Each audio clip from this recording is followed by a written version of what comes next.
औज़ुबिल्लाहिमिनश्शैतानिर्रजीम बिस्मिल्लाहिर्रहमानिर्रहीम इक़रा बिस्मि रब्बिकल्लज़ी ख़लक़ व rabbi ज़िदनी इल्मा। Students अस्सलामु अलैकुम व रहमतुल्लाहि व बरकातहू। लेक्चर नंबर 10 को कंटिन्यू कर रहे हैं। लेक्चर का नंबर हमने 11 रखा है, लेकिन ये लेक्चर नंबर 10 का ही कंटिन्यू है। लेक्चर नंबर 10 में हमने पढ़ा था कि किसी भी कंडक्टर की मुज़ाहमत का इन्हिसार जो होता है वो 4 चीज़ों पर होता है। मेटल की किस्म, मेटल की लंबाई, तार की, जिसे तार की शक्ल में आप देख ले तो तार की लंबाई, तो उसकी मोटाई और टेम्परेचर का असर। फर्ज कर लें कि हमारे पास एक जैसी तारें हैं। मैंने आपको पिछले लेक्चर में बताया था मेरे पास एक लंबाई की, क्योंकि ये 3 शर्तें हम पूरी कर देते हैं। टेम्परेचर भी एक जैसा दे देते हैं, तार की लंबाई भी एक जितनी कर लेते हैं और तार की मोटाई भी एक जितनी कर लेते हैं। और मेटल की जो इकसाम है, जो भी कंडक्टर्स की इकसाम है, वो 10, 12, 15, 18, 100, 200 जितनी भी हैं, उन सब मेटल्स का एक एक वायर बना लेते हैं जिसकी लंबाई एक जैसी हो, मोटाई एक जैसी हो और एक जैसे टेम्परेचर में उन्हें रखा गया हो। तो उनकी रेजिस्टेंस को जब टेस्ट करेंगे तो हर एक की रेजिस्टेंस मुख्तलिफ होगी। क्योंकि हर एक मटेरियल की रेजिस्टेंस मुख्तलिफ होती है, साइज उनके बराबर हमने रख लिए। ये 3 शराइतें पूरी करके चौथी शर्त पे हमने मेटल सिर्फ चेक किया कि हर मेटल की रेजिस्टेंस कितनी कितनी होती है। तो जो रेजिस्टेंस उसकी आएगी वो उस मेटल के लिए मखसूस होगी। जो भी रेजिस्टेंस आएगी वो उस मेटल के लिए मखसूस होगी, और जिस मेटल के लिए वो रेजिस्टेंस मखसूस होती है उसे कहा जाता है उस मेटल की स्पेसिफिक रेजिस्टेंस। ये स्पेसिफिक रेजिस्टेंस का मतलब ये होता है कि ये इस मेटल के लिए मखसूस है। उस मेटल में कोई रला कर देंगे, कोई मिलावट कर देंगे तो उसकी स्पेसिफिक रेजिस्टेंस तब्दील हो जाएगी। ठीक हो गया, क्योंकि वो मेटल वो नहीं रहेगा। थोड़े से भी मिलावट करेंगे तो वो मेटल वो नहीं रहेगा। जब वो मेटल नहीं रहेगा तो उसका नाम भी कोई और रखना पड़ेगा और उसकी स्पेसिफिक रेजिस्टेंस भी और हो जाएगी। तो जो चीदा चीदा मेटल्स है ना, उनकी स्पेसिफिक रेजिस्टेंस जो होती है वो उनका एक चार्ट बन जाता है। जैसे हम पहचानने के लिए ऐसे करते हैं, ये लंबाई, मोटाई और चौड़ाई मैं आपको बताता हूं ये किस तरतीब से होता है। फर्ज करें मेरे पास, मैंने एक चौरस तार ले लिया, मेटल का एक टुकड़ा ले लिया जिसका साइज मैंने रखा 1 इंच चौड़ाई, 1 इंच ऊंचाई। ठीक है जी, 1 इंच चौड़ाई इसकी और 1 इंच इसकी ऊंचाई और 1 इंच। अब मैंने लंबाई इसकी तय करनी है तो मैं 1 इंच ही इसकी लंबाई तय कर लेता हूं।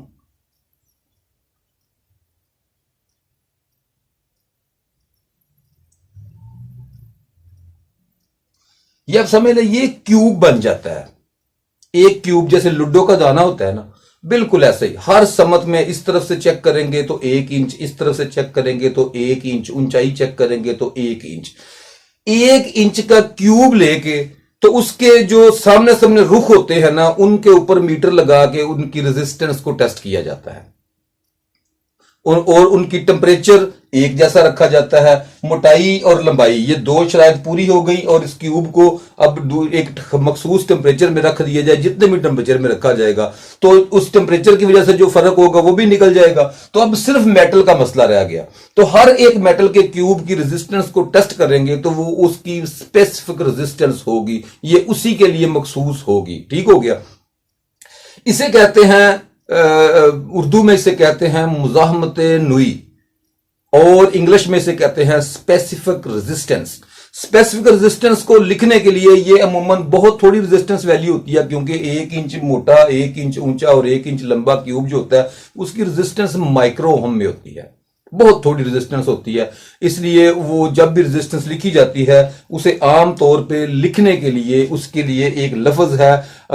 कदीम ये जो यूरोपीय ज़ुबानें हैं ना, उनमें मुख्तलिफ अल्फाज चलते हैं, तो उन्होंने अपनी वो कदीम ज़ुबानों के अल्फाज को जिंदा रखने के लिए उनमें से अल्फ़ाबेटिकल जो थे वो लेके तो इन चीज़ों के नाम रख दिए, इन चीज़ों की निशानी के लिए इनके जो होते हैं सिंबल्स रख दिए। तो अब ये जो स्पेसिफिक रेजिस्टेंस होती है इसका सिंबल पी होता है। पी जैसे छोटा पी होता है ना, बिल्कुल वैसे पी ये सिंबल था एक। उन्होंने इसका नाम, इस सिंबल को इसके लिए मखसूस कर दिया कि जहां भी कहीं पी की वैल्यू लिखी हुई होगी उसका मतलब है ये मेटल की स्पेसिफिक रेजिस्टेंस लिखी है। ठीक है जी। इसके साथ साथ क्या लिखा जाता है, फर्ज करें हमने ये 1 इंच ऊंचा, 1 इंच चौड़ा और 1 इंच लंबा जो क्यूब लिया है, अब इसे लिखा जाएगा, फर्ज करें इसकी रेजिस्टेंस आती है 230 माइक्रो ओहम। ठीक है जी। अब इसकी रेजिस्टेंस आ गई 203। फर्ज करें ये मुझे नहीं पता ये मेटल कौन सा है, तो मैं क्या करूंगा, यहां मैं इसका जवाब लिखने के लिए इस सबसे पहले मेटल का नाम लिखूंगा। फर्ज करें मैंने लिख दिया कि गोल्ड। गोल्ड का पी कितना होगा, गोल्ड का पी होगा बराबर कितना, 230 माइक्रो है, तो इसे मैं आम जुबान में माइक्रो भी लिख सकता हूं, लेकिन अगर मैं इशारी जुबान में लिखूं तो 230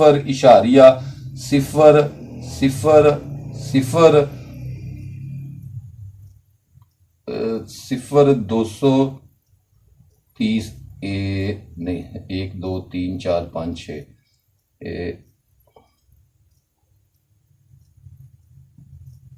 230 काई ढाई सैकड़ा हजार 10,000 लाख नहीं, सॉरी एक फिर फिगर रह गया। ठीक हो गया, 230 ओहम फी मकाब इंच।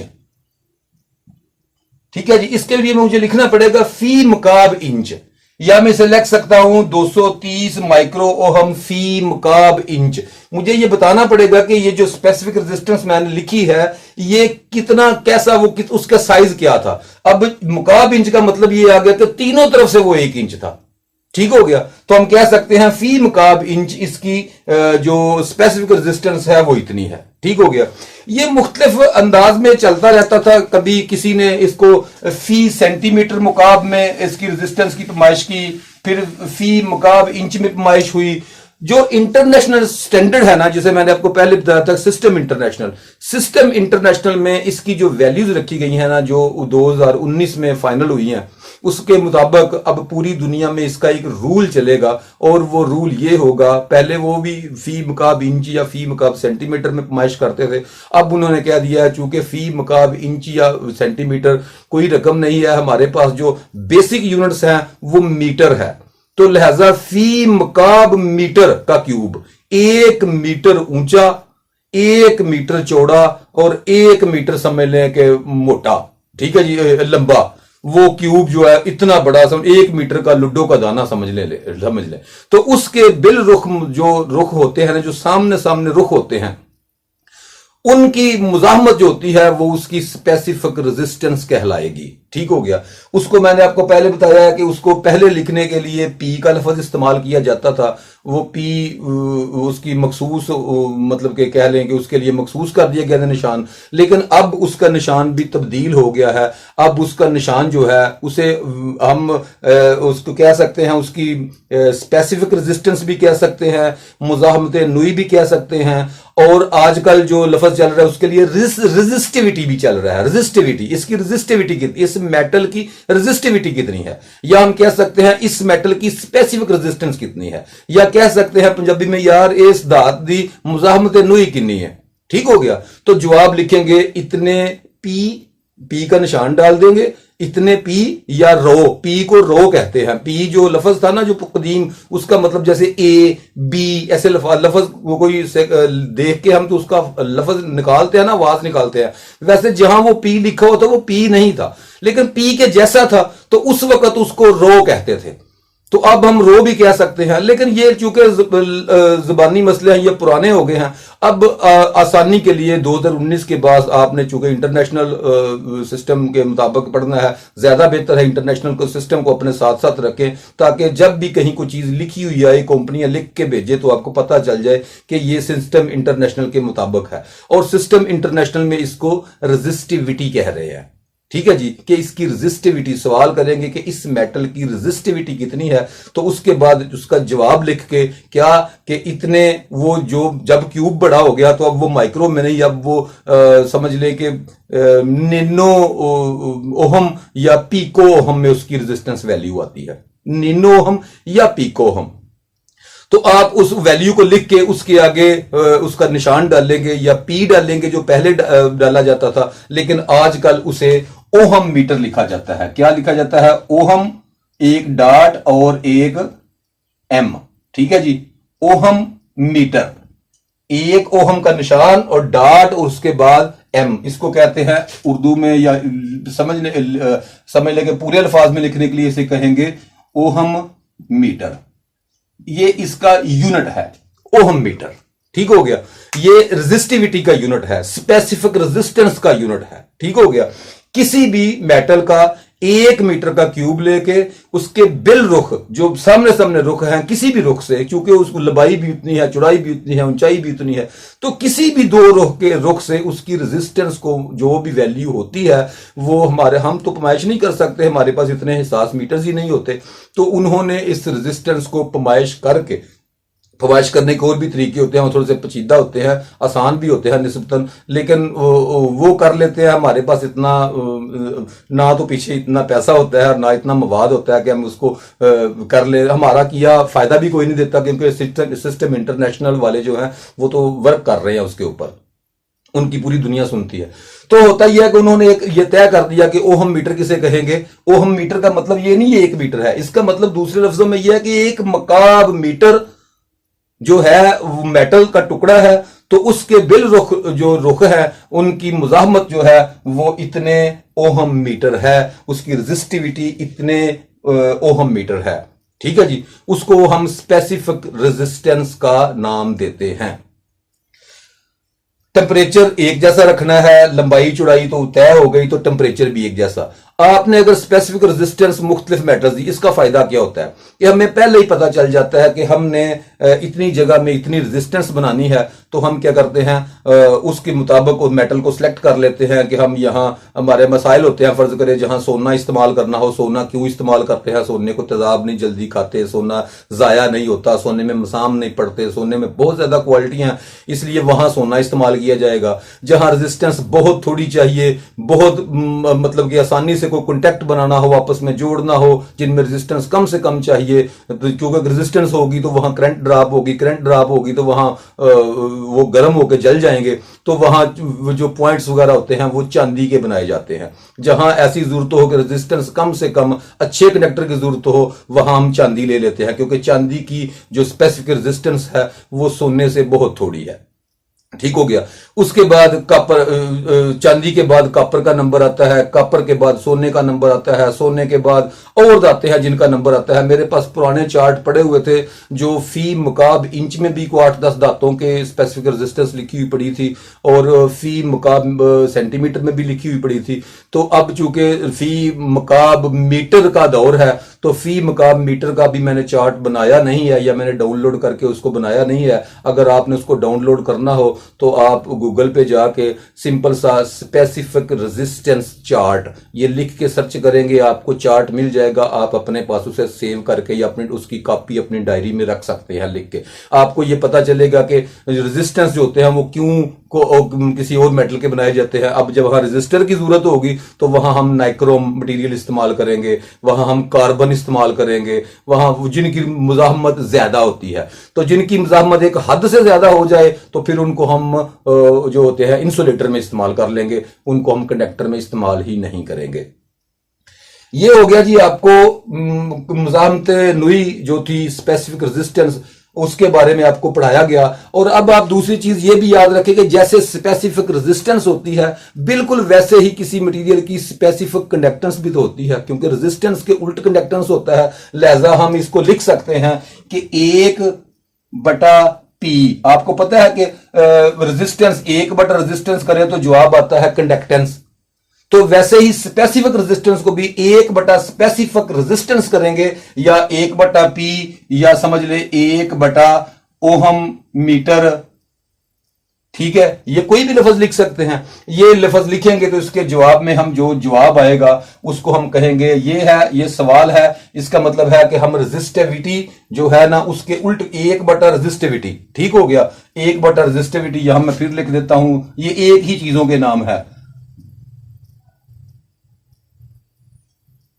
1/रेजिस्टिविटी हो, या 1/P हो, या 1/ओहम जो मीटर है वो हो, लिखो ये तीनों लफ्ज लिखे हुए हूं, तो या 1/स्पेसिफिक रेजिस्टेंस लिखी हुई हो, तो उसका जवाब क्या आएगा? Specific conductance. तो कंडक्टेंस, स्पेसिफिक कंडक्टेंस जो है उसको पूरा लफ्ज बयान करने के लिए उसको कंडक्टेंस नहीं कहते, उसको कहते हैं कंडक्टिविटी। जैसे इसको रेजिस्टिविटी कह लिया, उसको क्या कहेंगे? कंडक्टिविटी।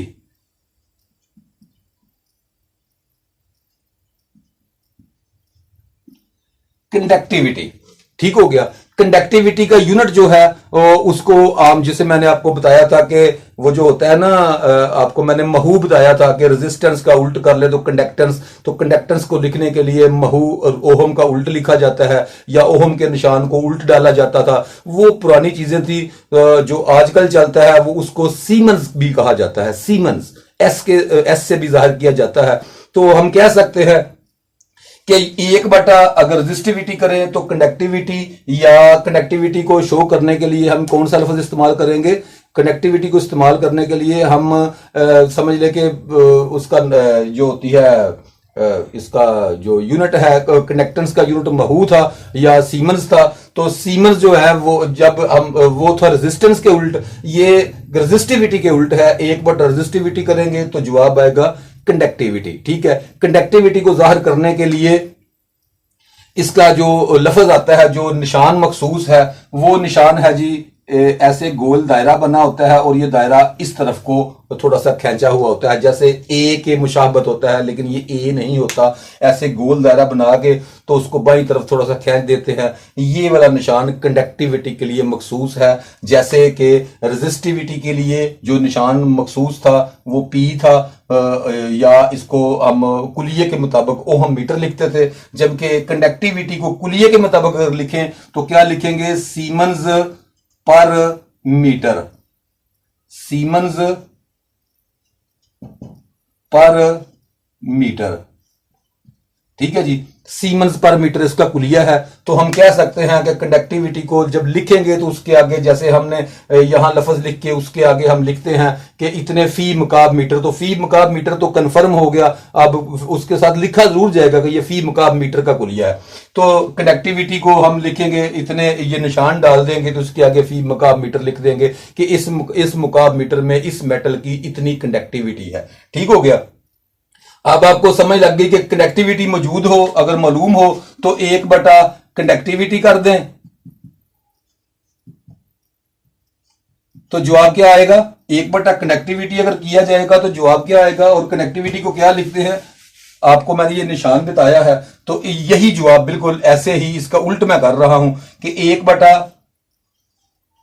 ये कंडक्टिविटी का निशान है, एक बटा कंडक्टिविटी, या इसे लिख सकते हैं एक बटा सीमेंस पर मीटर। ठीक हो जाए, कुलिया के हिसाब से ये लिख सकते हैं। तो उसका जवाब क्या आएगा? रेजिस्टिविटी। इसका जवाब आएगा रेजिस्टिविटी, जिसका मखसूस निशान होगा पी। ये आपको समझ लग गई कि रेजिस्टिविटी और कंडक्टिविटी क्या है। ये कंडक्टेंस और रेजिस्टेंस नहीं है। याद रखिए, कंडक्टेंस और रेजिस्टेंस और चीजें हैं, कंडक्टिविटी और रेजिस्टिविटी और चीजें हैं। रेजिस्टिविटी में कुछ चीजों की शराइत दर्ज हैं। कौन सी शराइत? कि 1 मीटर का क्यूब होना चाहिए, उसके टेम्परेचर इतना होना चाहिए, उसके साथ उसका टेम्परेचर भी लिखा जाएगा। जहां कहीं भी इसका जवाब लिखा जाएगा, जहां कहीं भी कंडक्टिविटी लिखी जाएगी, जहां कहीं भी रेजिस्टिविटी लिखी जाएगी, तो उसके साथ ये लिखा जाएगा कि फी मकाब मीटर है। ये जो मैं लिख रहा हूं ये फी मकाब मीटर है, और इतने एट इन्ने सेंटीग्रेड टेम्परेचर, इन्ने सेंटीग्रेड टेम्परेचर ਦੇ ਉੱਤੇ ਇਹ ਟੈਸਟ ਕੀਤਾ ਗਿਆ ਹੈ। ਠੀਕ ਹੈ, 20 ਸੈਂਟੀਗ੍ਰੇਡ ਟੈਂਪਰੇਚਰ ਜਿਹੜਾ ਹੈ ਉਹ ਮਖਸੂਸ ਚੱਲਦਾ ਹੈ ਇਹਦੇ ਵਾਸਤੇ ਜਿਹੜੇ ਆਂਦੇ ਨੇ ਜ਼ਿਆਦਾਤਰ, ਲੇਕਿਨ ਕੁਝ ਲੋਕਾਂ ਨੇ ਚਾਰਟ 15 ਸੈਂਟੀਗ੍ਰੇਡ ਤੇ ਬਣਾਏ ਹੋਏ ਨੇ, ਜਦਕਿ ਸਿਸਟਮ ਇੰਟਰਨੈਸ਼ਨਲ ਦੇ ਵਿੱਚ ਜਿਹੜਾ ਹੁਣ ਚਾਰਟ ਆਇਆ ਉਹ 20 ਸੈਂਟੀਗ੍ਰੇਡ ਟੈਂਪਰੇਚਰ ਦੇ ਉੱਪਰ 1 ਮੀਟਰ ਦੇ ਕਿਊਬ ਦੀ ਕੰਡਕਟਿਵਿਟੀ ਕਿੰਨੀ ਹੁੰਦੀ ਹੈ ਜਾਂ ਸਪੈਸੀਫਿਕ ਰੈਜ਼ਿਸਟੈਂਸ ਕਿੰਨੀ ਹੁੰਦੀ ਹੈ ਉਹ ਤੁਹਾਨੂੰ ਲਿਖੀ ਲਿਖਾਈ ਮਿਲ ਜਾਏਗੀ, ਜਾਂ ਤੁਹਾਨੂੰ ਰੈਜ਼ਿਸਟਿਵਿਟੀ ਕਿੰਨੀ ਹੁੰਦੀ ਹੈ ਉਹਦਾ ਵੀ ਤੁਹਾਨੂੰ ਚਾਰਟ ਉਹਦੇ ਵਿੱਚ ਲਿਖਿਆ ਲਿਖਾਇਆ ਮਿਲ ਜਾਏਗਾ। डाउनलोड कर लिया जी। दूसरी चीज, अब इसका इससे आगे कुलिया,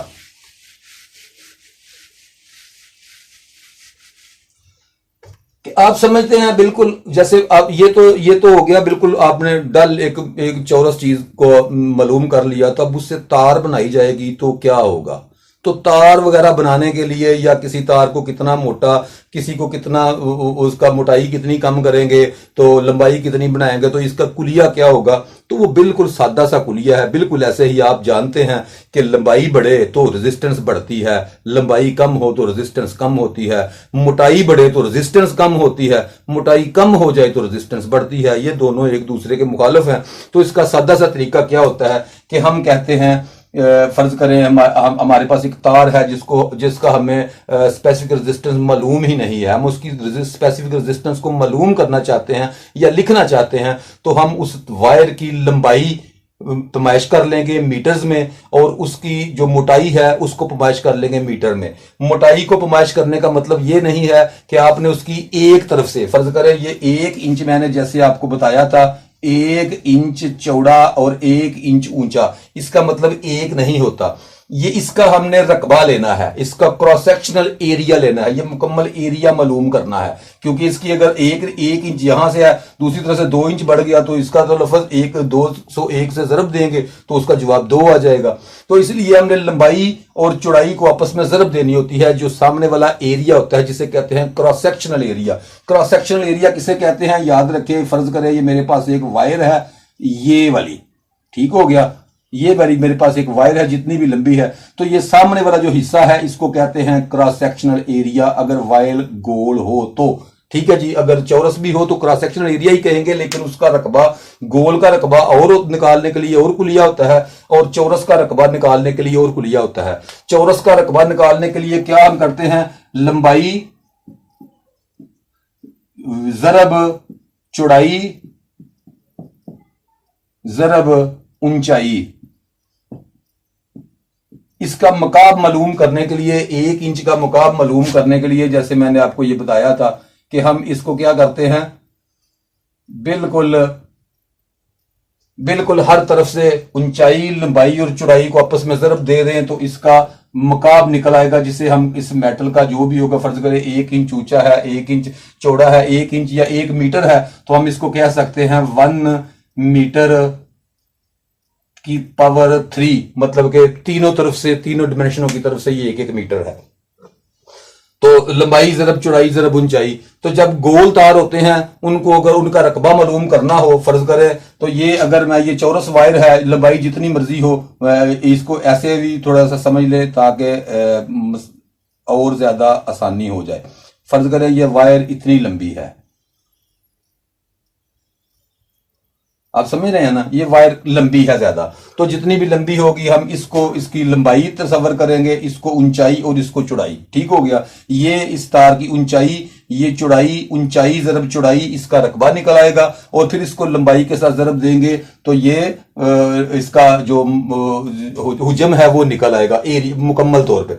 इसको ये जो चीजें हैं, ये जो फ्रंट क्रॉस सेक्शनल एरिया है, इसको हम एरिया के नाम से याद करते हैं, या इसको हम अपनी उर्दू में अगर कहें तो इसको मुरब्बा कहते हैं। ठीक है जी, इसका मुरब्बा ले लिया जाता है या इस एरिया की पैमाइश कर ली जाती है, लंबाई ऊंचाई जरब चौड़ाई। तो उसके बाद उसको लंबाई के साथ जरब दे लिया जाता है। ये जिस भी आपने लेना है ना, जो भी यूनिट लेना है, फर्ज करें आप सेंटीमीटर में निकाल रहे हैं तो तमाम सेंटीमीटर में, ऊंचाई भी सेंटीमीटर में, चौड़ाई भी सेंटीमीटर में और लंबाई भी सेंटीमीटर में। अगर आप मीटर में कुलिया निकाल रहे हैं तो ऊंचाई भी मीटर में, जितने भी माइक्रोमीटर आ जाए अब वो लिखने हैं आपने, लेकिन लिखना मीटर्स में है, इशारिया 0-0 करके लिखना मीटर्स में है, इसको भी मीटर में लिख लें। तो जब याद रखें, चौरस जो चीज होती है उसका रकबा निकालने के लिए, ये कुलिया है, बड़ा बेहतरीन कुलिया, इसको याद रखना है कि चौरस चीज का रकबा निकालने के लिए क्या होता है, लंबाई, सिर्फ रकबा निकालने के लिए लंबाई जरब चौड़ाई।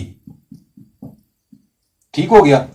अब जरा गौर करें कि अगर फर्ज करें ये 1 इंच है तो ऊंचाई भी 1 इंच है, तो क्या जवाब आएगा, 1 इंच रकबा, इसका एरिया 1 इंच, 1 मरबा इंच स्क्वायर। ठीक है जी। अगर लेकिन तार जो होते हैं आमतौर पे उनका रकबा जो होता है वो, चूंकि तार मुमून तौर पे गोल होते हैं, ये समझ ले कि तार गोल होते हैं, तो ये वाला जो मटेरियल होता है इसको निकालना पड़ता है। तो इसको निकालने के लिए सादा सा तरीका है, किसी भी गोल चीज का अगर आपने एरिया मालूम करना हो तो इसको कहते हैं, गोल चीज की जो बाहर वाली पैमाइश होती है उसको कहते हैं कुतर। गोल चीज की पैमाइश को क्या कहते हैं, ये एक दायरा मैं बना देता हूं। इस दायरे की पहले मैं आपको समझा लूं कि दायरा क्या होता है। ये जो दायरा होता है ना, ये जितना इसका लपेट होता है ना, लपेट मतलब कि समझ लें कि एक साइकिल का टायर है, तो उसके ऊपर एक निशान लगा लिया जाए, फर्ज करें ऐसे निशान लगा लिया जाए, और जमीन पे भी उस निशान के बराबर निशान लगा लिया जाए, और उसको जमीन पे ऐसे घुमाया जाए, तो एक चक्कर पूरा करके जहां दोबारा निशान आएगा तो वो इसका लपेट होगा। या इसके गिर्द हम इंची टेप जो होता है, फीता जो होता है, धागा जो होता है, उसको ऐसे रख के पमाइश करके ऐसे करें तो उसको कहते हैं लपेट। इसका पूरे दायरे का लपेट कितना है, और उसको हम उर्दू में मुहीत के नाम से जानते हैं। इस दायरे का मुहीत कितना है, तो इसका ये मुहीत होता है। और ये अगर दरमियान में इसके नुक्ता लगा लें, इसका दायरे का जो यहां से लग के यहां तक अगर पमाइश की जाए, फर्ज करें इस यहां से लेके यहां तक, तो इसको कहा जाता है कुतर। इस दायरे का कुतर, ठीक हो गया। ये इससे कुतर का जो आधा होता है, सेंटर से लेकर यहां तक जो पमाइश की जाती है, ये जो सेंटर से लेकर यहां तक पमाइश की जाती है, इसको कहते हैं रुदास उर्दू में, ठीक है जी। रुदास, रुदास और रुदास, ये दो रुदास को आपस में जमा कर लें तो जवाब आ जाता है कुतर। और जो कुतर होता है वो मुहीत जो होता है, मुहीत पे अगर तकसीम कर दे कुतर को तो जवाब आता है 22/7। ये इंटरनेशनल स्टैंडर्ड है 22/7। इसको पाई का नाम दिया गया है, इसके लिए मखसूस निशान है पाई, इसको कहते हैं पाई। पाई के लिए मखसूस निशान है बिल्कुल ऐसे करके, ठीक हो गया। जैसे छोटा आर टाइप होता है वैसे पाई का निशान होता है। तो पाई जो होता है ना, हम इसको अगर तकसीम 4 कर लें तो हमें इसका जो गोल तार है, एक एक ये 4 नुकरे होती हैं, चारों नुकरों को निकलने के लिए हमें इसका रकबा मालूम करने के लिए क्या करना पड़ता है कि इसका सादा सा कुलिया है कुतर जरब कुतर। अब आपने कुतर जरब कुतर कर लिया, जैसे इसकी एक साइड गोलाई थी, एक साइड को पमाइश किया, इसका कुतर पमाइश किया और उसको कुतर से जरब दे दी, तो ये रकबा क्या निकलेगा, ये रकबा निकलेगा चौरस का, ठीक है। क्योंकि आपने जितनी भी तार मोटी है वो आपने चौरस के लिए लगा लिया, उसको जब कुतर से ही जरब दे लिया तो चौरस। तो इसके बाद कुतर जरब पाई आर, ठीक हो गया। तो इसको तकसीम कर दें अगर 4 से, तो इसका जवाब जो है वो इसका रकबा जो है गोल तार का रकबा वो निकल आएगा। गोल तार का किसी भी गोल चीज का रकबा निकालना हो तो कुतर जरब पाई आर बटा 4। अब कुतर बटा कुतर तो हमारे पास आम रकम है, तो पाई आर बटा 4 जो है वो डायरेक्ट करके रख लें। जब पाई आर की कीमत जो होती है वो 3.1416 के लगभग तकरीबन होती है, तो इसको तकसीम 4 कर दिया जाए तो इसका जवाब बनता है 7854। ये रकम आपने अपने माइंड में पक्की बिठा लेनी है। ये कहां से आती है, पाई आर बटा 4 से, 7854। यानी दूसरी सूरत में आप इस कुलिये को ऐसे लिख सकते हैं कि कुतर जरब 7854, तो इसका गोल तार का रकबा निकल आएगा, क्रॉस सेक्शनल एरिया निकल आएगा।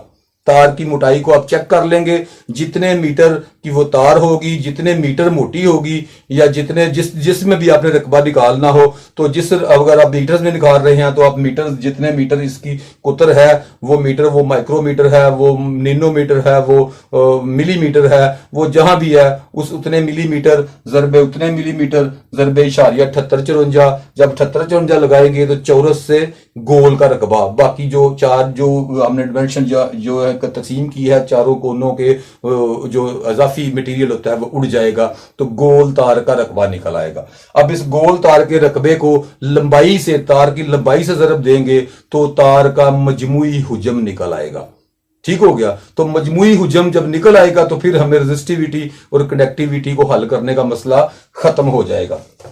मतलब समझ लें कि इसका सादा सा दूसरे तरीके में आपको समझाने लगा हूं कि इसका कुलिया क्या है। अगर आपको यहां मेरी बातों से समझ ना लगे तो डायरेक्ट कुलिया लिख लें। तो डायरेक्ट कुलिया क्या होगा, हम कहेंगे एरिया को ए से जाहिर किया जाता है, बड़े ए से या छोटे ए से। एरिया का मतलब क्रॉस सेक्शनल एरिया, ठीक हो गया। जो इसकी सामने वाली सतह है, वायर की सामने वाली सतह है, इसका हमने रकबा मालूम कर लिया। ऊंचाई ज़रब चौड़ाई, फिर इसकी गोलाइयां कोने निकाल लिए। अगर ये चौरस होगी तो यही होगा, अगर ये गोल होगी तो फिर गोलाई के लिए इसको इशारिया 78 54 से ज़रब देना पड़ेगा। जब ज़रब देंगे तो ये क्रॉस सेक्शनल एरिया निकल आएगा। ठीक है जी। एरिया बटा एरिया किस में लेना है हमने? मीटर में। जितना भी एरिया जवाब आ जाए आपकी वायर का, जितना भी एरिया का जवाब, चौरस अगर वायर है तो ऊंचाई ज़रब चौड़ाई कर ले तो उसका एरिया निकल आएगा। गोल है तो उस जवाब को इशारिया 78 54 से ज़रब दे दे तो एरिया निकल आएगा। एरिया के बाद इसकी जो लंबाई है, मजमूई वायर की जितनी लंबाई है वो भी मीटर में। तो लंबाई को मालूम करने के लिए, लंबाई के लिए निशान L। ठीक हो गया। लेंथ, एरिया बटा लेंथ। ठीक हो गया। और इसको ज़रब दे दीजिए, इसके जवाब को ज़रब दी जाती है रेजिस्टेंस से, उसकी जितनी भी रेजिस्टेंस हो। अब आपने एरिया किसी भी वायर का, आपको नहीं पता इसकी स्पेसिफिक रेजिस्टेंस क्या है, आपको इतना पता है कि इस वायर का एरिया इतना है, क्रॉस सेक्शनल एरिया, और इसकी लंबाई इतनी है, मेरे पास इतने मीटर लंबी है। अब दोनों को, एरिया को नीचे लेंथ रख लें, ऊपर एरिया रख लें, तो इसको उसकी जितनी भी रेजिस्टेंस हो आपके पास, अगर कोई अच्छा मीटर हो, आप उसकी दुरुस्त रेजिस्टेंस मालूम कर लें। उसको टेम्परेचर का ख्याल रखना है कि कितने टेम्परेचर पे हम उसको चेक कर रहे हैं, तो उसकी रेजिस्टेंस चेक कर लें। जितनी रेजिस्टेंस आए वो उसे रेजिस्टेंस को यहां से इसके साथ ज़रब दे दें, इसके जवाब निकाल के उसके साथ ज़रब दे दें, या एरिया के साथ पहले ही ज़रब कर लें। यह तरीका बटा में आता है। तो इसका जवाब आएगा P। आपको उस मेटल की स्पेसिफिक रेजिस्टेंस मालूम हो जाएगी। ठीक हो गया। ये सादा सा तरीका है, किसी वायर की मदद से और ओहम की मीटर की मदद से आप किसी चीज की स्पेसिफिक रेजिस्टेंस को मालूम कर सकें। चूंकि हमारे पास जो ओहम मीटर होते हैं वो इतने स्टैंडर्ड नहीं होते, और दूसरा हम इतनी लंबी तार को एक मखसूस टेम्परेचर में रखने के लिए हमारे पास ओवन नहीं होते, तो इसलिए या टेम्परेचर को हम स्टैंडर्ड उस डिग्री पे नहीं रख सकते, या रखने के लिए हमें बड़े हिसास हालात की जरूरत होती है। तो इसका ये जो पाई की ये जो स्पेसिफिक रेजिस्टेंस की जो वैल्यूज हैं, ये अच्छे रिजल्ट्स के साथ इनका चार्ट बना हुआ आपको मिल जाता है। अगर आपको चार्ट मिल गया हो तो ये रकबा, ये आपको बहुत कम जरूरत महसूस होगी इस कुलिये की, जबकि इससे उल्ट जो कुलिया है उसकी जरूरत ज्यादा महसूस होगी, कि आप आसानी के साथ ये कह सकते हैं कि मेरी वायर इतनी मोटी हो, इतनी लंबी हो, तो उसकी रेजिस्टेंस कितनी निकलेगी। क्योंकि आपने रेजिस्टेंस ढूंढनी होती है, आप टेस्ट नहीं कर रहे होते, तो वो कुलिया आपके लिए ज्यादा मुफीद है। वो कुलिया क्या होगा कि आप लेंथ को ऊपर की तरफ रख लें, लेंथ लंबाई, तार की लंबाई को ऊपर की तरफ रख लें, और बटा लगा के इसके नीचे एरिया कर दें। अब ये दोनों उल्ट हो गए हैं। ठीक है। उल्ट करके तो एल के साथ ज़रब दे दें पी को, जो उस मेटल की स्पेसिफिक रेजिस्टेंस जो आपने चार्ट में से पढ़ी है उसको ज़रब दे दें, तो जवाब आ जाएगा उस वायर की रेजिस्टेंस। जो उस वायर की रेजिस्टेंस होगी उतने टेम्परेचर पे आपको पता चल जाएगा, जितने टेम्परेचर पे आपने स्पेसिफिक रेजिस्टेंस का यूनिट लिया है उतने टेम्परेचर पे उसकी रेजिस्टेंस वैल्यू इतनी ही होगी। ये स्टैंडर्ड है इंटरनेशनल। ठीक हो गया। इसको आपको ये घबराने की जरूरत नहीं है, आप आसानी के साथ कर सकते हैं। जब भी किसी तार की मुज़ाहमत मालूम करनी हो तो हम कह सकते हैं कि यहाँ लोहे की, अगर ये गोल्ड की वायर होगी इतनी लंबी तो उसकी रेजिस्टेंस इतनी बनेगी, इतनी लंबी तार की, इतनी मोटी तार की। एल्युमिनियम की तार बनाएंगे तो उसकी रेजिस्टेंस कितनी निकलेगी, कॉपर की तार बनाएंगे तो उसकी रेजिस्टेंस कितनी निकलेगी। तो तमाम मेटल्स का चार्ट आपको अवेलेबल है। अगर इसकी समझ ना लगे तो दोबारा मुझसे पूछ लीजिएगा। अगर आपको मेरे बने चार्ट चाहिए हूं तो आप मुझे मैसेज कर सकते हैं, मैं अपने चार्ट आपको व्हाट्सएप नंबर आप सेंड करें तो मैं आपके व्हाट्सएप पे चार्ट सेंड कर दूंगा इंशाल्लाह। अस्सलाम वालेकुम व रहमतुल्लाहि व बरकातहू।